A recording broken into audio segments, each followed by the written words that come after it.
সাধারণত আমরা দেখে থাকি যে মানুষের দুর্বলতার জন্য হাজারো রকম রোগ হয়।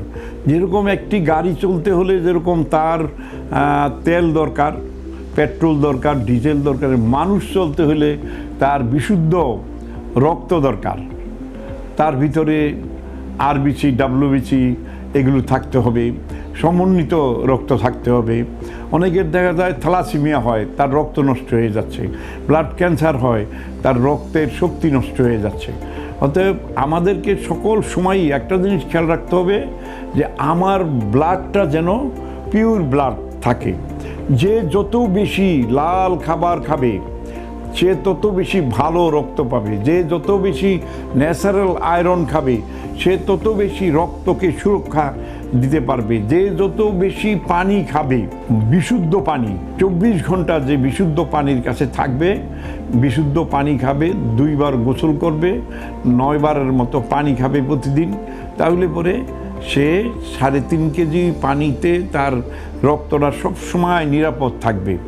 রক্তের সাথে একটা বিরাট সম্পর্ক আমাদের কিডনির, রক্তের সাথে আমাদের লাঞ্চের সম্পর্ক, আমাদের লিভারের সম্পর্ক। আমাদের লিভারটা হলো রক্তকে স্টোর করে রাখে, মজুত করে রাখে, জমা করে রাখে। আর এই রক্তকে খরচ করার জন্য, ব্যয় করার জন্য, বন্টন করার জন্য হার্ট এবং ব্রেন একটা বড় ভূমিকা পালন করে। এখন যারা অনেক বেশি চবড়ি খান, অনেক বেশি পোলাও বিরিয়ানি খান, অনেক বেশি rich food, hard food, junk food, বারবার হার্ড ফুড খান প্রতিদিন, জীবের কথায় যারা চলেন, জীবের কথায় যারা তেল পোলাও বিরিয়ানি খান, যারা বেশি জাঙ্ক ফুড খান, তাদের কিন্তু দিনের পর দিন হার্ট, লিভার, স্টমাক, কিডনি দুর্বল হতে থাকবে। আপনারা একটা জিনিস খেয়াল করবেন, জীবন বাঁচাতে হলে, জীবন সাজাতে হলে আপনাকে নেচারের কিছু সহযোগিতা নিতেই হবে।